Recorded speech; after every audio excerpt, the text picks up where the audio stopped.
రీసెంట్‌గా నేపాల్‌లో జెన్‌జీస్ మొత్తం అదొక వార్ లాగా క్రియేట్ చేసి, ఆ పొలిటికల్ ఎజెండా ఏదైతే పొలిటికల్ ఉందో అందరూ ఉన్నారో, ఎంపీస్ గానీ, ఎమ్మెల్యేస్ గానీ, పీఎంని అందరినీ కొలాప్స్ చేశారు. రీజన్స్ ఏంటి మేడం? అసలు ఏం జరిగింది నేపాల్‌లో? ఇంకేం జరగబోతుంది? ఫస్ట్ అసలు ఇది ఇంటర్నల్ వార్ లాగా, వార్ అని రాదు కానీ ఒక ప్రొటెస్ట్ లాగా, violent protest against the government. Actually ఇది ఎందుకు స్టార్ట్ అయిందంటే సోషల్ మీడియా మీద బ్యాన్ చేసింది గవర్నమెంట్. బ్యాన్ చేసినందుకు దాంతో స్టార్ట్ అయింది జెన్జీ మూమెంట్ అని చెప్పేసి ఒకటి స్టార్ట్ చేశారు, జస్ట్ సోషల్ మీడియా బంద్ పెట్టినందుకు.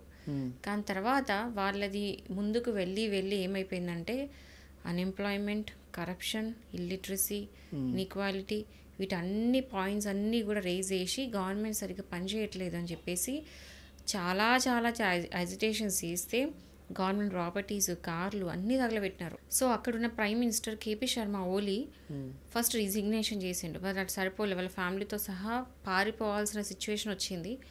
అయినా కూడా జెన్జీ ఆగలేదు. ఇప్పుడు అక్కడ చీఫ్ జస్టిస్ ఆఫ్ ఇండియా టెంపరీగా ప్రైమ్ మినిస్టర్లా యాక్ట్ చేస్తున్నారు. సో ఎలక్షన్స్ వచ్చే ఛాన్సెస్ ఉన్నాయి. ఈసారి ఎలక్షన్స్లో ఈ జెన్జీస్ ఏమి ఎక్స్పెక్ట్ చేస్తున్నారు అంటే ఫుల్ ట్రాన్స్పరెన్సీ అండ్ క్రెడిబిలిటీ ఉన్న గవర్నమెంట్ రావాలి, అంటే మంచిగా పాలించే గవర్నమెంట్, కరప్షన్ ఫ్రీ అండ్ ప్రజల కోసమే వర్క్ చేసే గవర్నమెంట్ రావాలి అని చెప్పి ఎక్స్పెక్ట్ చేస్తున్నారని చెప్పేసి అక్కడ ఉన్న యూత్ అంతా కూడా ఒక్కసారి యునైట్ అయ్యి కంప్లీట్ దేశాన్ని తగలబెట్టినారు. ఇప్పుడు అర్థమవుతుందా దేశ భవిష్యత్తు అంతా కూడా యువత చేతిలోనే ఉంది అని చెప్పేసి. ఇది ఒక ఎగ్జాంపుల్.